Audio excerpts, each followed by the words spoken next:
días. Qué bueno estar aquí con vosotros y qué bueno poder juntos alabar al Señor. Yo voy a hacer un par de preguntas tontas. ¿Cuántos os habéis contagiado del COVID? Levantad la mano. ¿Cuántos os habéis contagiado de COVID? 1, 2, 3, 4, 8 veces. Levantad la mano. Vale, pues ahora toca al que está a tu lado y contágialo si no está contagiado. No. Una pregunta tonta. Yo no sé si al final nos vamos a contagiar todos, pero algo de lo que sí deberíamos de contagiar al que está a nuestro lado es de Cristo. Es de Cristo. Es tan fácil contagiar lo malo, pero tan difícil contagiar lo bueno. Y me encanta cómo se ha iniciado la reunión.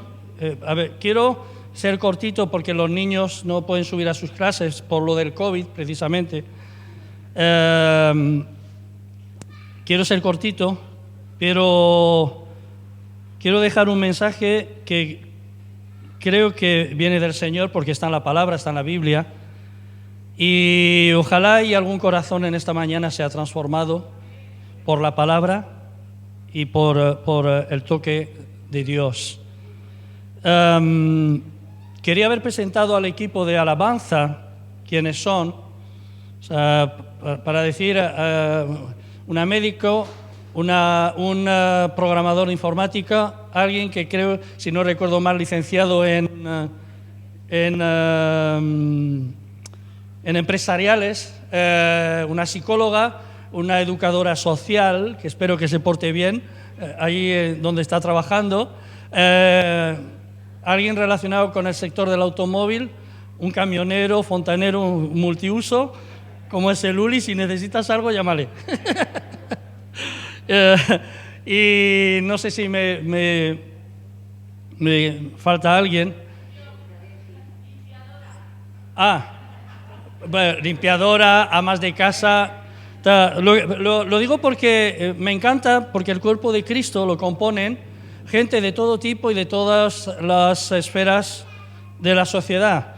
Yo cuando conocí al Señor era camarero. Yo no te puedo hablar mucho de informática, pero sí de cómo preparar un daiquiri, un Bloody Mary, que muchos de vosotros no lo sabéis. Cómo se prepara un buen cubata. ¿Un qué? Un cremaet. ¿Cómo entiendes de cremaet, de ahorita? Pero un día Cristo vino a mi vida y me tocó, me transformó y cambió el destino que... el destino no sé, pero mi vida fue diferente. Y ese Dios del cual nosotros hablamos y predicamos sigue transformando vidas. Podría seguir de gente que conozco de la congregación. O sea, voy a hacer una pregunta, a ver si sois valientes para responder. ¿Cuántos Dios os ha sacado del mundo de las drogas? Levantad la mano. Un poquito más alta. 1, 2, 3, 4, 5. Gloria a Dios. Sí, te he visto. Te he visto con el rabillo del ojo.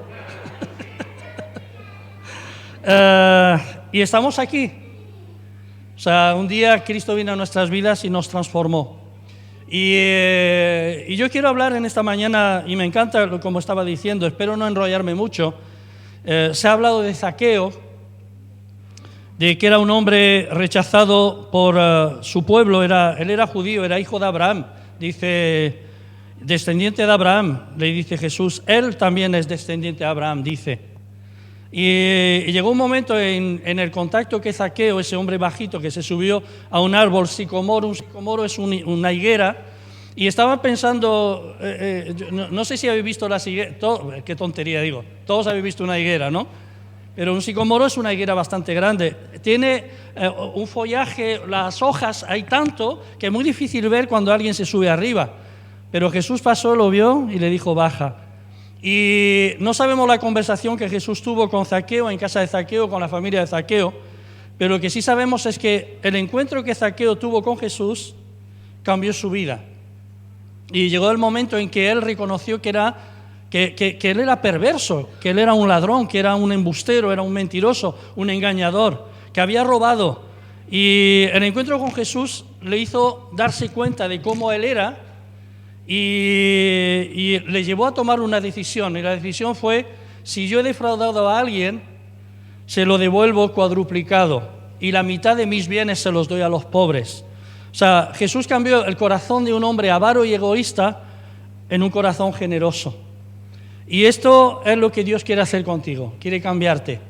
Él no quiere condenarte, rechazarte, Él quiere venir a tu vida, quiere tocarte, quiere cambiarte y quiere hacer de ti una mejor persona. No un religioso, cristiano o de cualquier otra índole, Él quiere hacer de ti una mejor persona. Quiero que se entienda bien. Y para iniciar la enseñanza, que quiero ir rápidamente, he traído un vídeo, a ver si lo podemos proyectar, apagamos la primera línea.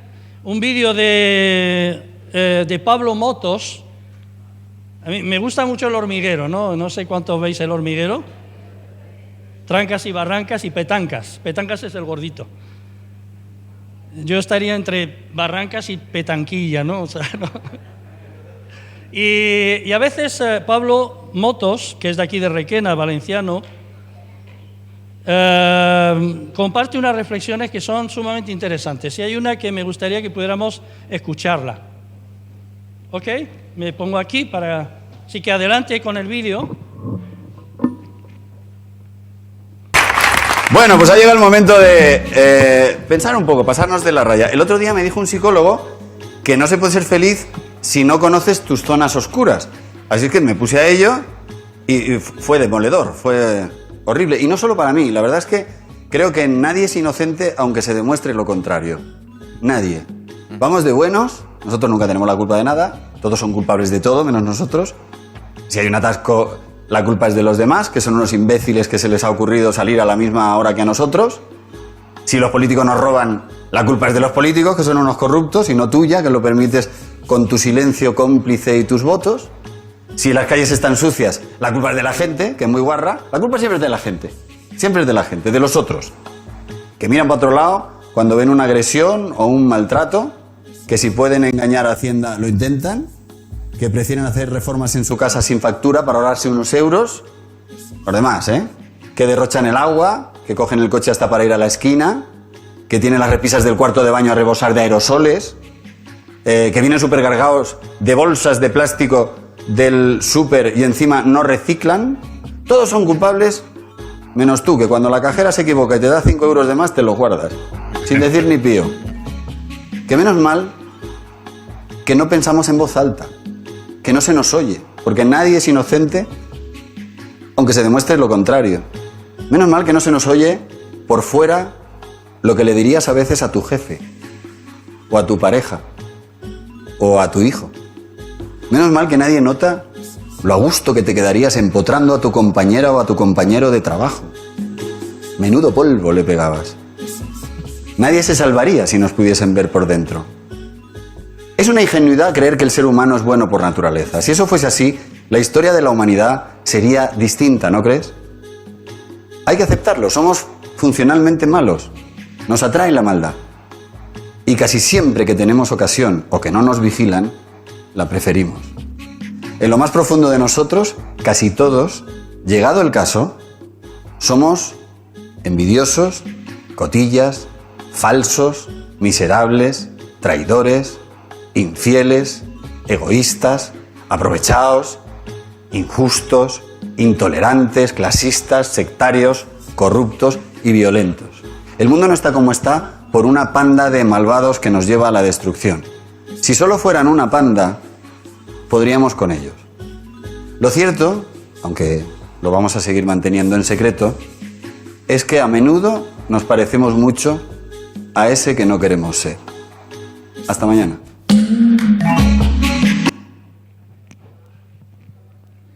Yo no sé si estás de acuerdo con lo que Pablo Motos ha dicho, pero define de una manera muy clara cómo es el ser humano. Ahora, lo que Pablo ha dicho no es nuevo, ya está escrito. Lo estamos redescubriendo ahora, o tal vez muchos lo oyen por primera vez. O sea, lo que Pablo ha dicho se escribió hace 2000 años. La pregunta es, si el ser humano es así, ¿tendrá remedio? Si el ser humano es así, ¿qué destino o qué futuro le espera a la humanidad? Si el ser humano es así, ¿puede cambiar? ¿Puede llegar a ser diferente? Y yo quiero compartir algo sencillo de lo que dice la palabra de Dios respecto al ser humano. Pero también quiero dar respuesta a las preguntas que he planteado. Y en una ocasión, al Señor Jesús, Él estaba en una situación, sus discípulos iban a comer, se ponen a comer, no se lavan las manos, y hay una reprimenda por parte de los religiosos, y no van a los discípulos, van a Él. Y les dicen, tú eres un mal, en pocas palabras, yo lo estoy parafraseando y traduciéndolo a mi manera, pero el mensaje es el mismo. Le dicen, tú no eres un buen maestro, porque si fueras un buen judío y un buen maestro, tus discípulos se lavarían las manos antes de comer conforme a la tradición, no a las escrituras, sino a la tradición de los ancianos. Y Jesús, que personalmente creo que todos estamos de acuerdo, es el ser humano más sabio, más sencillo, más humilde que ha pisado esta tierra, mucho más sabio que lo fue Salomón, le contestó con mucha sabiduría. Y les dijo, lo que entra en el hombre no es lo que contamina el hombre, sino lo que sale del hombre. Eso es lo que contamina al hombre, no lo que entra. Dice, porque lo que entra te lo comes, lo digieres y luego va a la letrina. Pero lo que sale del hombre, eso tiene consecuencias. Y en Mateo, se me traba la lengua, y en el Evangelio según, voy a ir más lento, en el Evangelio según San Mateo, en el capítulo 15, leemos unos versículos. Jesús hablando, respondiendo a aquellos que le habían venido con que no se habían lavado las manos, dice, en cambio, todo lo malo que la gente dice, yo añado, viene de su mente. La traducción Reina Valera dice, viene de su corazón. Dice, esto es lo que vuelve impuro a alguien. De la mente sale toda esta maldad, malos pensamientos, asesinatos, adulterios, pecados sexuales, robos, calumnias e insultos.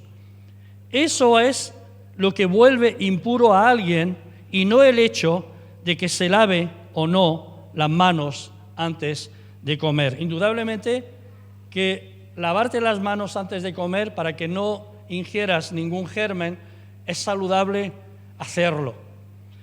Pero lo que realmente es malo es lo que sale de nosotros. Como ha dicho Pablo Motos, si pudiéramos ver, o si alguien nos pudiera ver, o pudiera ver la mente y nuestro corazón, yo creo que más de uno de nosotros, tal vez no pasa aquí, sí en otros lugares nos avergonzaríamos. Porque aquí, o frente a la gente, la imagen que solemos mostrar suele ser muy buena, especialmente frente a la gente que nos conoce, en el trabajo, en casa, en el colegio, en el instituto. Cuando venimos aquí, todos somos buenos cristianos. Pero realmente, ¿cómo soy? Porque soy lo que hay en mi mente. Soy lo que hay en mi mente. Y mis hechos van a ser de acuerdo a lo que hay en mi mente y en mi corazón. Y Jesús lo habló muy claro. A mí me encanta el Señor porque Él vino a enseñar qué es lo que Dios espera de sus criaturas. Él lo enseñó con su ejemplo, pero también con su enseñanza. Y parte de la enseñanza que Jesús dijo, hablando del adulterio, Él dijo, vosotros habéis oído que la ley de Moisés dice, no cometerás adulterio. Pero yo os digo, hablando a sus discípulos, que cualquiera que mire a una mujer, y está hablando a los hombres, discípulos varones, y la codicia en su corazón, ya en su mente ya cometió adulterio en su corazón. Porque tenemos que entender todos que vamos a actuar de acuerdo a lo que hay en nosotros. Podemos condenar lo que otros hacen, pero puede ser que nosotros no nos hayamos encontrado en la situación, en la historia, en el lugar de otros cuando cometieron tal y tal maldad. Somos lo que hay aquí. Y el apóstol Pablo en el libro de Romanos lo habló muy claro. ¿Cómo suena esto? ¿Suena bien o suena fatal lo que estoy compartiendo? ¿Es así? Suena, es como somos. El apóstol Pablo en la epístola a los romanos dice, está hablando a judíos creyentes y está diciéndoles, vosotros los judíos sois mejores que los gentiles, o sea, aquellos que no son judíos, dice, en ninguna manera. Dice, ¿qué significa todo esto? ¿Estamos los judíos en mejores condiciones que los que no son judíos? Estoy leyendo Romanos 3, del 9 al 20. Dice, ¿estamos los judíos en mejores condiciones que los que no son judíos? Claro que no. Ya dijimos que tanto los judíos como los que no son judíos son culpables de pecar. Así dicen las Escrituras. No hay quien haga lo bueno, ni uno solo. No hay quien tenga entendimiento. No hay nadie que de verdad quiera conocer a Dios. Todos han abandonado a Dios. Todos se hicieron inútiles. No hay nadie que haga el bien, ni uno solo. Su boca es como una tumba abierta. Con la lengua dicen mentiras. Lo que dicen es como el veneno de una serpiente. Su boca está llena de maldición y amargura. Están siempre listos para herir o matar donde quiera que van. Causan destrucción y tristeza. No conocen el camino que lleva a la paz. No les pasa por su mente tener respeto ni temor de Dios. Y esto es Pablo que está hablando y diciendo la condición en la que se encuentra el ser humano, generalizando. Pero está diciendo que todos somos culpables y todos estamos destituidos de la gloria de Dios. Esta es la parte mala de las buenas noticias. Esta no es la parte mala, esta es una realidad, pero que es parte de las buenas noticias, del Evangelio. Y yo quería hablar de la fe en esta mañana, porque necesitamos la fe para cambiar nuestra forma de ser. ¿Estás conmigo? Necesitamos la fe para cambiar nuestra mente, porque en el momento en que yo cambie mi mente, también voy a cambiar mis actitudes. Amén. La palabra amén significa así sea. Cuando yo cambie mi mente, cambiaré mis actitudes. En nosotros hay un tirano que nos domina, que se llama pecado. En nosotros hay un tirano que nos domina, que se llama iniquidad, que es la tendencia al mal. Y todos nacemos con esa tendencia al mal. Todos. Y esto lo hemos dicho muchas veces. Por eso parte del trabajo de los papás es educar a los hijos. ¿Por qué? Le enseñas a hacer lo que es correcto. ¿Por qué? Porque por naturaleza el niño desde pequeño empieza a hacer lo que no es correcto. En psicología dicen que a partir de los 3 meses el niño es capaz de manipular inconscientemente por naturaleza a sus papás y usa el llanto y usa otras cosas para llamar la atención de los papás. A partir de los 3 meses. Cuando tiene 1 año, 2 años, el niño aprende a decir no, esto es mío, esto no es tuyo. Y es que somos egoístas por naturaleza, porque el germen de la maldad está en nosotros. Si no entendemos esto, nunca vamos a entender el por qué vino Jesús a esta tierra. No sé si me explico. Si yo no entiendo esto, Nunca voy a entender el por qué Jesús vino al mundo, vino a la tierra. Y tenemos que entender, yo no sé si tú crees en Dios. Igual aquí hay agnósticos. El agnóstico es aquel que dice, no sé si hay, no sé si, ni creo ni dejo de creer. El ateo es el que declara, es valiente y dice, yo no creo en Dios, yo creo que Dios no existe. Y muchas veces pues empezamos a argumentar, porque si Dios existiera, el hambre no existiría en el mundo. Porque si Dios existiera, no habrían guerras. Porque si Dios existiera, la enfermedad no estaría en el mundo. Desconociendo totalmente que el mundo y la humanidad está en la situación en la que nos encontramos precisamente porque la humanidad le ha dado las espaldas a Dios. Y esto son las consecuencias de darle la espalda a Dios es lo que hay en el mundo. Por ejemplo, no es justo que la mayor parte de la riqueza del mundo esté en manos de unos pocos.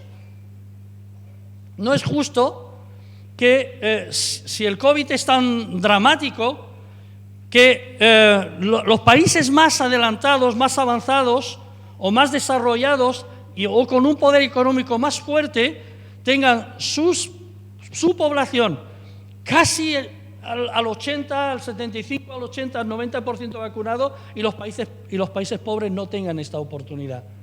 Esto, la culpa no es de Dios, es del ser humano, que es egoísta por naturaleza. Y ese egoísmo lo llevamos a nuestro trabajo, a la política y a todas las esferas de la sociedad. ¿Estás conmigo?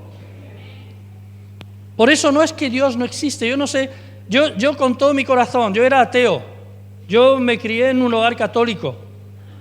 Y hice la primera comunión, hice la segunda comunión, porque en Francia se hace 2 veces la comunión, y a los 14 la confirmación. Estuve 7 años en un colegio de hermanos maristas, así que conocía de Jesús, conocía la historia del cristianismo, pero de pe a pa, por así decirlo. Pero era ateo, no creía en Dios, por una serie de circunstancias. Hasta que alguien me presentó a Dios de otra manera.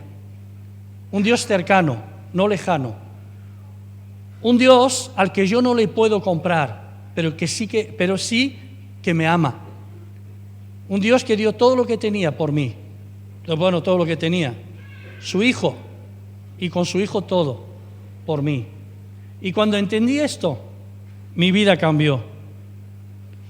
Quiero hablar, para no alargarme, ya lo he dicho 3 veces, que sin fe es imposible agradar a Dios.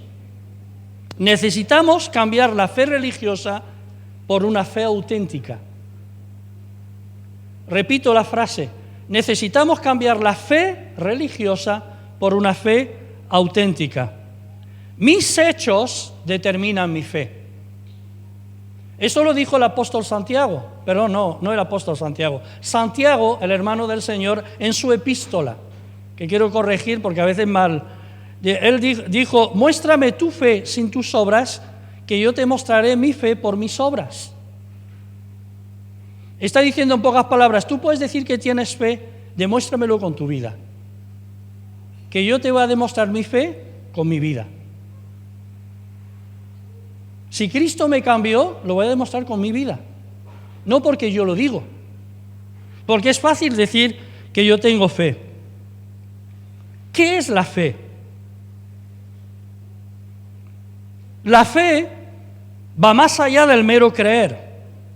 Fe es confianza absoluta en alguien o en algo.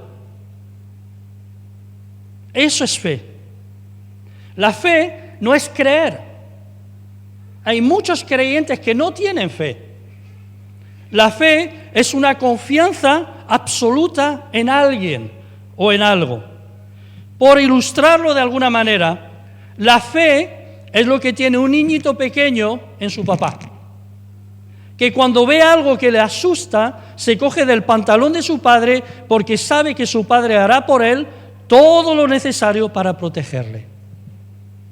Y no necesita pedírselo ni comprárselo.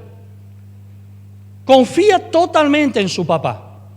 y confía totalmente en su mamá, pues ya la mamá me está mirando con... La fe es esa confianza absoluta que tienes en alguien que conoces. Y en este caso, el niño conoce a su papá. Ahora, si su papá nunca está en casa, nunca le ha protegido, se refugiará con la mamá. ¿Por qué? Porque va a depositar su fe en quien conoce. En quien conoce. ¿Amén? Por ejemplo, un ejemplo tonto de fe. Consu y yo tuvimos la oportunidad hace 4 años, ahora, de viajar a la India y a Nepal. Muchas horas de coche. Hubo un día que hasta 14 horas estuvimos viajando. Por la jungla, por caminos forestales sin asfaltar, por las montañas del Himalaya, mira si hemos visto. Pero con una paz en nuestros corazones. Yo os voy a decir una cosa, nunca he tenido tanta paz y tanta seguridad, o muy pocas veces he tenido, o dejado de preocuparme viajando tanto en coche. Por mi fe en Dios, sí, pero también porque tenía fe en Ian McCabe. Ian McCabe era el director del lugar donde habíamos ido. Y él se conocía la India, él había crecido en la India, él había nacido en la India, aunque era de descendencia escocesa, pero él era indio de nacionalidad. Es más, hacía el indio más de una... Bueno. Y entonces, mi fe, mi confianza estaba en él. ¿Por qué? Porque si yo llego a conducir en la India como conducen en la India... Pero él conocía la India, se ha criado en la India, sabía dónde íbamos, había ido más de una vez, él no se iba a perder ni en la jungla, ni se iba a perder en las montañas de Nepal. Así que esto me llevó a una tranquilidad tremenda de saber que el que había a mi lado, con niebla y todo, fue, bueno, algunas experiencias, ¿no? Pero la fe es eso. La fe es cuando confías totalmente en quien te acompaña porque sabes quién es. Porque sabes quién es. Fe en Dios es una confianza plena, no solo en el hecho de que Él existe, sino sobre todo en lo que Él ha dicho. ¿Estás conmigo? Fe no es solamente creer que Él existe, sino una confianza plena en lo que Él ha dicho. Entonces, si Dios lo ha dicho y lo ha prometido, y Dios es, entonces Dios lo hará. Ahora, ¿cómo viene la fe a mi corazón? ¿Cómo puedo yo tener fe? O sea, yo no puedo... hay gente que dice, voy a ver si tengo fe. Y la fe no es una emoción, la fe no es un sentimiento. Yo no siento la fe. Yo no emocionalmente no tengo fe. No sé si me explico, no es una emoción. Es algo innato en mí que me lleva a confiar. Es muy difícil explicarlo, yo no sé explicarlo de otra manera. Yo no puedo decir que tengo fe. Voy a tener fe, voy a ver si tengo fe y intento autoconvencerme, sugestionarme, no sé cómo decirlo, ya tengo fe, la fe viene, ya tengo fe. No. No puedo tener fe así, porque de la misma forma que esa fe viene, esa fe se va. Esa fe se va. Entonces, fe no es una emoción, no es un sentimiento, es un estilo de vida. La palabra de Dios es muy clara de cómo puedo tener fe. Y hablando, se podría hacer un estudio larguísimo acerca de la fe. Jesús dijo, si tuvierais fe como un grano de mostaza, diréis a este monte, quítate, échate en el mar y sería hecho. Tremendo, yo no he visto nunca eso. Pero él estaba hablando de que con la fe lo imposible se hace posible. Con esa confianza en Dios. Y la clave está en lo que Pablo dice en Romanos 10:17. Así que la fe es por el oír y el oír por la palabra de Dios. Entonces, está diciendo en pocas palabras, la fe viene por oír la palabra de Dios. La palabra de Dios es la que va a traer, una palabra de Dios es la que va a traer en mí fe y confianza. Es difícil tener una fe verdadera en alguien que no conocemos verdaderamente. Una fe verdadera es la que llenará de paz nuestro corazón y traerá seguridad a nuestra vida. Y esa fe es la que nos lleva a la salvación. La fe es la que nos salva de nosotros mismos. Pero yo, para poder ser salvo de mí mismo, necesito primero tener fe. Y la fe va a venir cuando alguien me enseñe la palabra de Dios. No sé si me explico. La palabra de Dios va a producir en mí una fe que me va a llevar a la salvación. ¿Por qué? Porque cuando yo empiece a creer la palabra de Dios y a darme cuenta de cómo yo soy, voy a necesitar de una salvación para ser diferente. Así que la fe viene por oír la palabra de Dios. La fe es la que nos salvará de nosotros mismos. Y uno de los ejemplos es el que ha dicho Lidia, el de Zaqueo. O sea, cuando Jesús dice, hoy ha venido la salvación a esta casa, lo dice después de ver la actitud cambiada del corazón de Zaqueo. Eso significa que la salvación verdadera viene a la vida de una persona cuando esa persona empieza a cambiar. Porque la palabra de Dios le lleva a cambiar.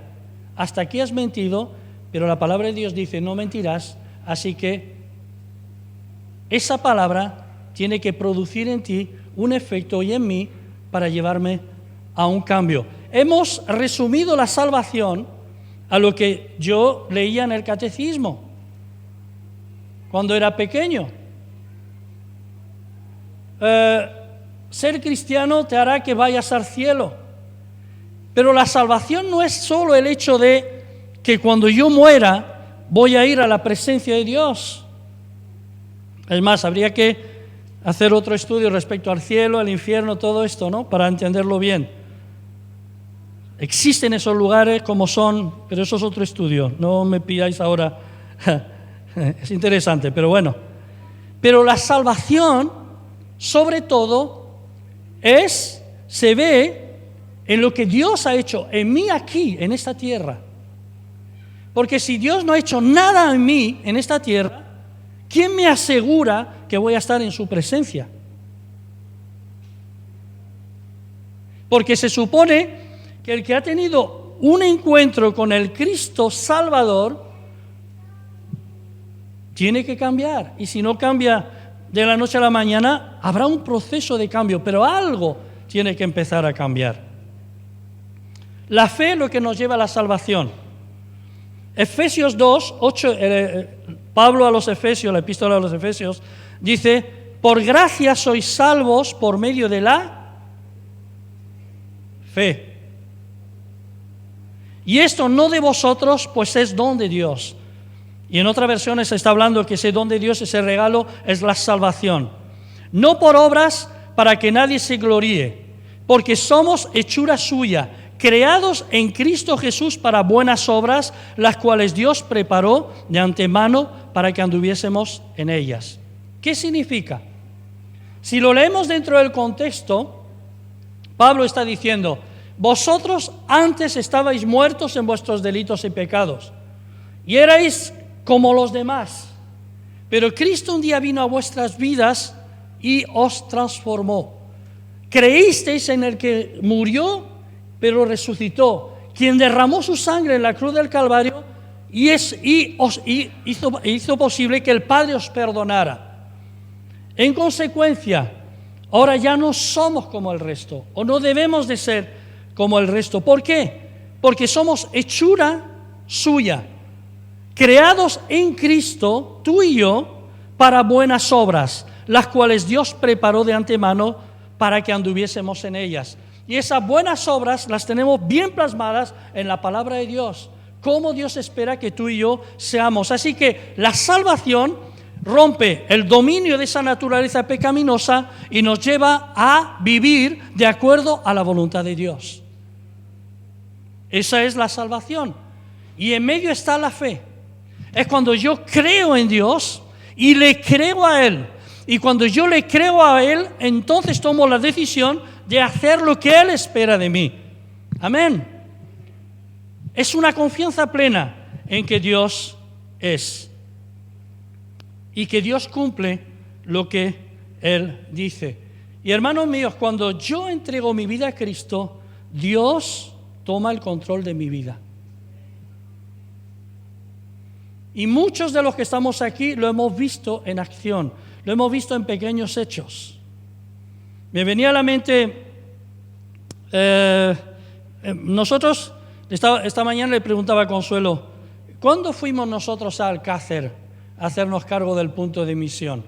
¿En el 82? Porque si era en el 82, este año va a ser 40 años que empezamos a servir a Dios en el ministerio, por así decirlo. 2 años llevábamos de casaditos, bueno, eso es otra historia. Y yo recuerdo cómo Dios nos cuidó.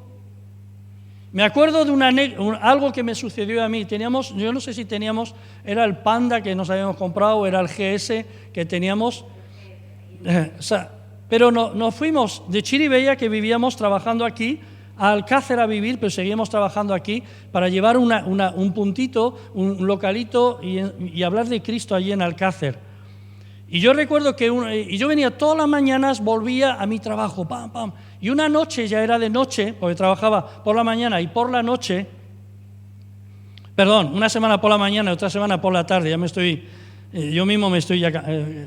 y eran las 10, 11 de la noche, y en la carretera, una carretera que va cortando ahí por entre los naranjos, desde Torrente hasta Alcácer, se me estropeó el coche. Ni un alma. Yo digo, ¿y ahora qué? ¿Y ahora qué? Pero mi Dios cuida de nosotros. Mi Dios cuida de nosotros. Y paró, y justo en el momento empecé a caminar, me acuerdo que había un cable en uno de los caminos, yo no me había dado cuenta, me tropecé, un desastre. Pero no pasaron 5 minutos cuando llegó un coche y paró y me pitó y me dijo, vecino. Y yo, ¿vecino? ¿Qué te ha pasado? Le digo, me ha dejado tirado el coche. ¿Y sabéis quién era? El mecánico que tenía un taller justo abajo de nuestra casa donde vivíamos en Alcácer. Y me dijo, Juan, no te preocupes. Se bajó, lo miró, ahora no recuerdo los detalles. El caso es que sé que ese mecánico me ayudó y pude llegar a mi casa con mi coche y al día siguiente lo tenía para poder ir a trabajar. ¿Casualidad? Tal vez. Pero yo no lo veo como casualidad. Yo veo como que Dios cuida de nosotros. ¿Estás conmigo? La fe mueve montañas. La fe mueve montañas. Y para no alargarme, quiero ir concluyendo con esto. La fe nos justifica delante de Dios, nos hace justos. Dice de Abraham, después de que 2 o 3 veces Dios le dijo, de ti voy a hacer una nación santa, en Génesis 15, dice que entonces Abraham creyó a Dios y le fue contado por justicia. No creyó en Dios, ya creía en Dios, sino creyó a Dios. Y yo te aseguro que la vida no es nunca más la misma cuando tú, creyente en Dios, empiezas a creerle a Él. Empiezas a creerle a Él. ¿Por qué? Porque tu fe no solamente te justifica, sino tu fe lo que hace es que las promesas de Dios se activen en tu vida. Porque le crees a Él. Porque sin fe es imposible agradar a Dios. Y a través de la fe, esa confianza plena que lo que Dios ha dicho es y lo va a hacer, transforma la vida. Eso Jesús lo enseñó una y otra vez. En Mateo, en el capítulo 6, cuando está hablando en el Sermón del Monte, capítulos 5, 6 y 7, Él le está dando una enseñanza tremenda respecto a la oración. Y hay unas cosas puntuales, esto lo vimos el viernes. Y a sus discípulos les estaba diciendo, dice, vosotros no seáis como los religiosos, que creen que por su palabrería van a ser escuchados o que les gusta orar en las iglesias o en las sinagogas. Dice, vosotros tenéis que saber que vuestro Padre Celestial sabe qué cosas necesitáis antes de que vosotros se las pidáis. No está diciendo que no se las pidamos. Es como el hijo que viene y, papá, ayúdame, socórreme. Y tiene esa confianza plena de que su padre lo va a hacer. El hijo lo pide, pero el padre ya sabe lo que necesita el hijo antes de que el hijo venga a refugiarse. ¿Es así o no, papás? Dios actúa así. Pero es más, luego los compara con los gentiles y dice,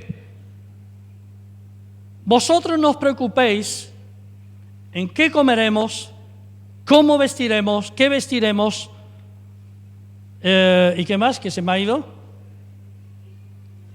¿Qué comeremos, qué vestiremos? ¿Dónde viviremos? No me acuerdo. Dice, y lo compara a los gentiles, los que no conocen a Dios. Dice, ellos se preocupan por estas cosas, mas vosotros preocupaos por hacer lo que es justo. Buscad el reino de Dios y su justicia, y todo lo demás os vendrá por añadidura. ¿Por qué? Porque vuestro Padre sabe que tenéis necesidad de estas cosas. A un papá natural, cuando se le rompe el chándal a su hijo, espera que el hijo se lo pida o se lo compra antes de que el hijo se lo pida. Bueno, la madre, he dicho padres, las madres. Mira, ¿sabe? Mira, una palabra de lenguaje inclusivo, padres, porque no es ni padras ni padros.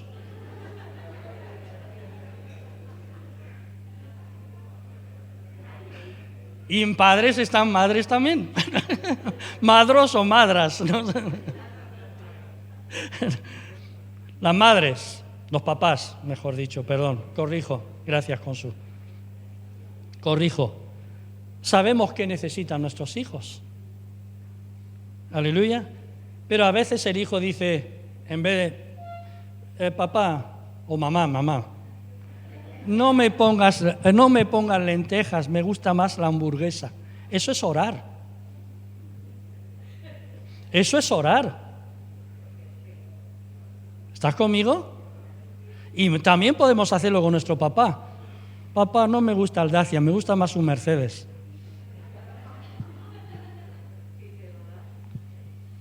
Pero queda en la voluntad del papá. O la mamá, o te comes las lentejas, si no te las comes ahora, te las comerás luego, para merendar. Y si no te las comes para merendar, las tendrás para cenar. Esto ya no se hace, pero en mis tiempos sí que se hacía. Digo, cuando yo era niño. Aparte que no había otra cosa.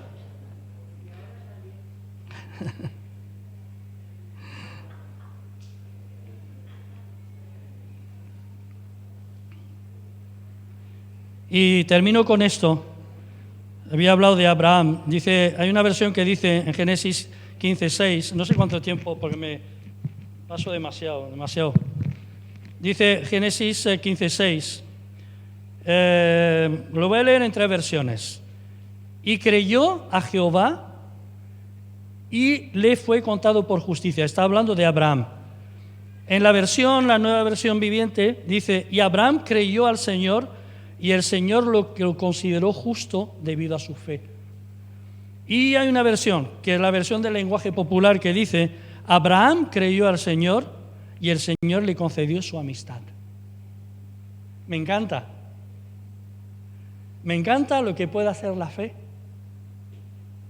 Cuando yo creo a Dios, le creo. Y fue en el momento en que, después de haber salido de Ur de los Caldeos, después de que Dios ya le había hablado varias veces, después de eso fue lo que conectó, la fe fue lo que conectó a Abraham con Dios. Amén. Y la relación fue mayor, fue mejor. ¿Por qué? La Biblia dice que Abraham fue llamado amigo de Dios por la fe. Un abuelo, un viejo, y creyó al Señor. Y creyó al Señor. Es más, hubo tal conexión que en ese momento Dios empieza a revelarle cosas a Abraham. En Génesis 18-19, cuando van a Sodoma y Gomorra, van a ser destruidas, Dios le dice a los ángeles, dice, ¿no compartiré yo con mi amigo Abraham lo que voy a hacer? Y luego en Génesis 18-19 dice, porque yo sé, es Dios hablando de Abraham, que mandará a sus hijos y a su casa después de sí, que guarden el camino del Señor, haciendo justicia y juicio, para que haga venir el Señor sobre Abraham lo que ha hablado acerca de él. Dios conocía el corazón de Abraham y eso le llevó a declarar a Abraham lo que él iba a hacer con Sodoma y con Gomorra. Mi fe no solamente me conecta con Dios, mi fe no solamente hace que yo pueda hablarle a Dios, sino mi fe lo que también hace es que Dios me va a hablar a mí. Porque de eso se trata, esa relación de amistad.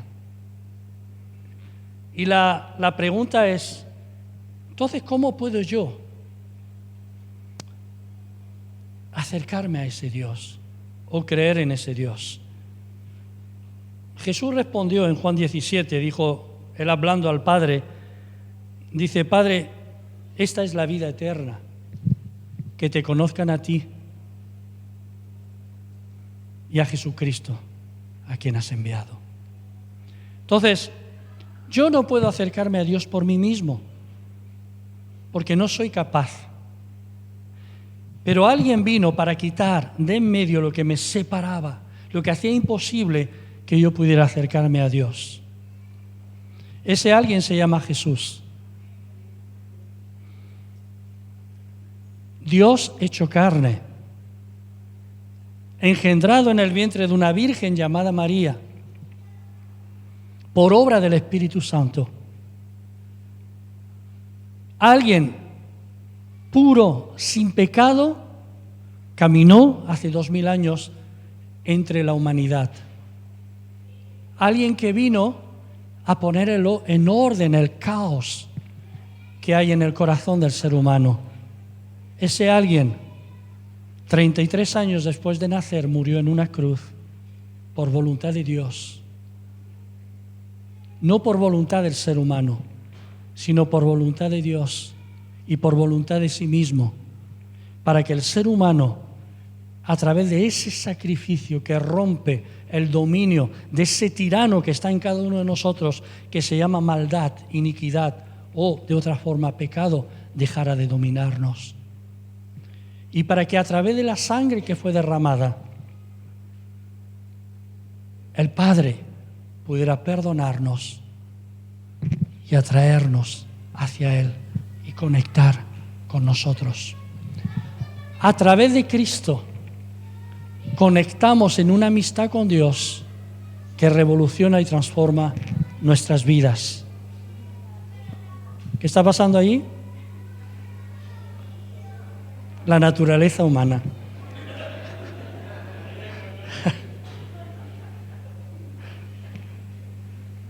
Queremos ver la naturaleza humana en acción, como somos. Dejemos a 2 equipos de fútbol de niños o de mayores sin árbitro y sin nadie que les controle. ¿Estáis conmigo?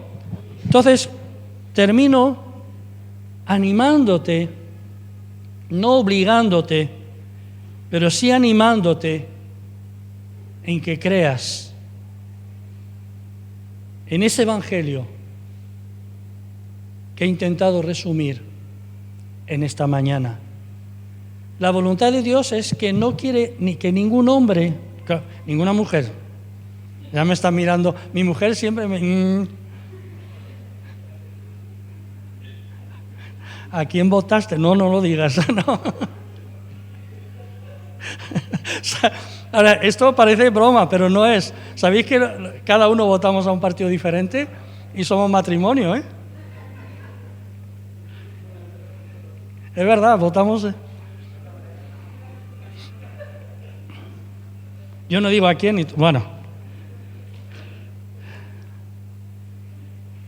Yo quiero invitarte a que conozcas a este Dios poderoso, generoso, tremendo, fantástico, fabuloso, y que lo hagas a través de su Hijo Jesús. Si quitamos a Dios de la humanidad, ya no quedan límites. Si quitamos a Cristo de la humanidad, ya no hay salvación. El ser humano lo tiene crudo. Las próximas generaciones lo tienen complicado. Pero Dios sigue estando en su trono y reinando. Amén. ¿Nos ponemos en pie?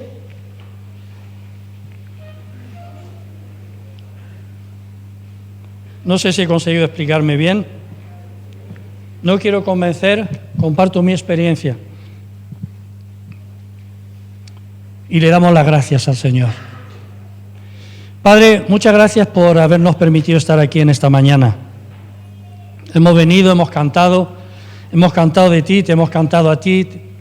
Nuestro anhelo, Señor, es llegar a conocerte cada día más, porque cuanto más te conozcamos, más confiaremos en ti.